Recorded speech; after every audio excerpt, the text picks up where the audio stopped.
Assalamualaikum warahmatullahi wabarakatuh. Kami dari kelompok 19 akan mempresentasikan kerja dari kelompok kami. Sebelumnya kami akan memperkenalkan kelompok kami masing-masing. Saya Hono Satrio Aji dengan NIM 20961713. Kenalkan, nama saya Gustaf Richard Syagian dengan NIM 20961749. Perkenalkan, nama saya Tono Prastyo 20961703. Saya akan menerangkan tentang strategi pengembangan ekonomi kreatif. Strategi inovasi itu yang pertama. Dalam strategi inovasi menggunakan teknologi pendekatan big data, kemudian juga ada pendekatan kekinian untuk memetakan baik dari segi potensi maupun penguatan, serta juga memastikan para pelaku sektor pariwisata dan juga ekonomi kreatif ini bisa bertahan dan juga berkembang. A few moments later. A few inches later. 2 hours later. 1 eternity later.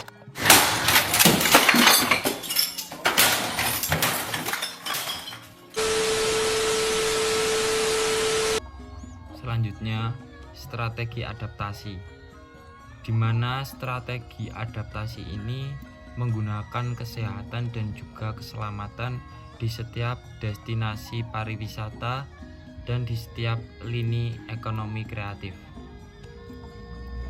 Dalam strategi adaptasi, khususnya dalam masa COVID-19 ini, adalah satunya untuk memastikan sertifikasi klinis atau kebersihan. Kemudian juga ada the health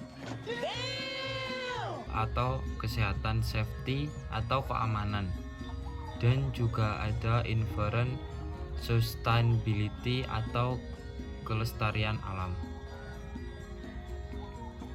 Terima kasih sudah klik video ini. Tapi jangan lupa guys, klik tombol subscribe karena subscribe itu gratis. Dengan subscribe kamu support channel ini terus untuk upload hampir setiap hari. Ingat, subscribe itu gratis, gak ada ruginya kamu klik tombol subscribe guys. Selamat menonton, enjoy. Kolaborasi dengan semua pihak stakeholder, khususnya di industri pariwisata dan juga ekonomi kreatif. Contoh strategi ekonomi kreatif yang kami ambil adalah dari sektor pariwisata, yaitu sirkuit Mandalika. Strategi pengembangan ekonomi kreatif di sektor pariwisata sirkuit Mandalika. Hai. Oke. Strategi pengembangan ekonomi kreatif adalah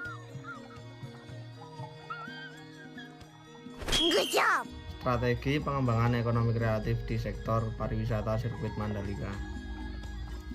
Menghadap langsung ke Samudra Hindia dengan luas sekitar 1,035,67 hektar menjadikan Mandalika, Nusa Tenggara Barat sebagai salah satu destinasi pariwisata dengan ekonomi kreatif yang sangat potensial. Apalagi dengan adanya sirkuit Mandalika yang bertaraf internasional menjadi nilai tambah kawasan ini. Tak hanya memberi sensasi tontonan beradrenalin tinggi saja, sirkuit Mandalika juga menyajikan pandangan indah yang langsung mengarah pada perbukitan dan kawasan pantai. Sebuah perpaduan yang pas untuk menyajikan pariwisata berkualitas. Secara keseluruhan, pembangunan sirkuit Mandalika sudah mendekati rampung, sehingga pihak pengembang sirkuit Mandalika optimis dapat menyelenggarakan ajang balap motor bergengsi World Superbike dan MotoGP. Bukan hanya itu, guna menggunakan aksesibilitas sirkuit Mandalika, pemerintah juga sudah mengoptimalkan berbagai infrastruktur seperti persiapan akses jalan langsung dan Bandara Internasional Lombok ke Mandalika, perpanjangan lintasan pesawat di bandara, pengembangan pelabuhan Gili Mas menjadi cruise terminal, dan berbagai infrastruktur penunjang lainnya. dikelilingi kawasan wisata. Menjadi Bali baru dan kawasan ekonomi khusus membuat Mandalika banyak nilai lebihnya. Selain dapat menikmati ajang balap motor bertaraf internasional, kita juga bisa menikmati tempat wisata yang ada di sekitarnya.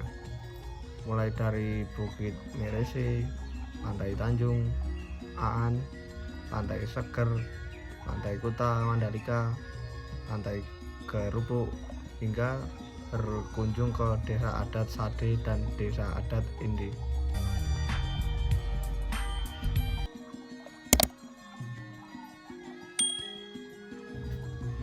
Bantu ekonomi kreatif Mandalika. Indonesia khususnya Nusa Tenggara Barat sudah tentu akan mendapatkan banyak manfaat dari kejuaraan tersebut.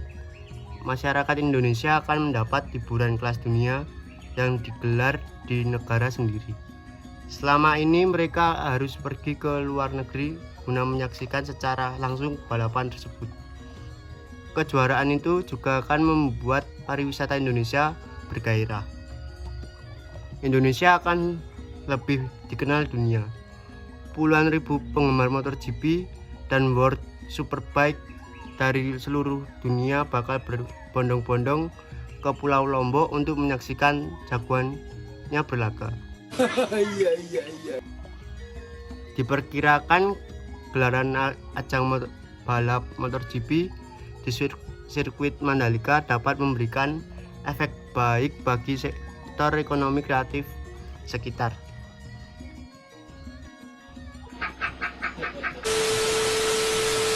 Sekurangnya dapat membuka lapangan pekerjaan bagi 7.500 orang. Diharapkan pula nantinya dapat memberikan tambahan investasi lokal sebesar 150 juta dolar Amerika.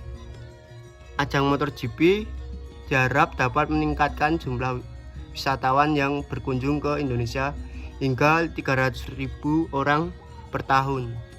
Bahkan pencapaian ini tentunya diharapkan dapat menjadikan Indonesia sebagai negara tujuan sport trim unggulan kawasan Asia. Rencana besar itu tidak boleh menguntungkan segelintir orang tapi mengabaikan masyarakat banyak. Perlu dirancang sebuah konsep pembangunan yang melibatkan masyarakat setempat. Ketika sirkuit sudah jadi, masyarakat lokal harus ikut menikmati keuntungan dari kejuaraan di sana. Mereka dapat ambil bagian dalam kejuaraan, misalnya menyiapkan akomodasi melalui penyewaan kamar atau rumah bagi turis hingga bekerja industri pariwisata. Sekian presentasi dari kelompok yang kami. menjelaskan tentang strategi pengembangan ekonomi kreatif. Jika ada kurang lebihnya kita mohon maaf. Assalamualaikum warahmatullahi wabarakatuh. See you guys.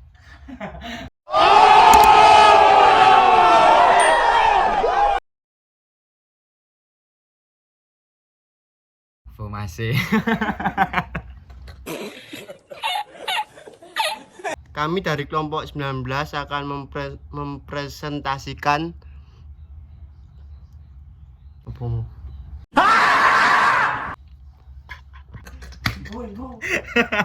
Another one.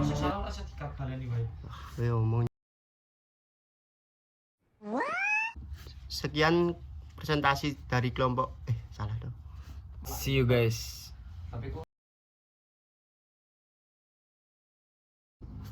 Halo Kak. Aduh nganggo itu kan. Sekian.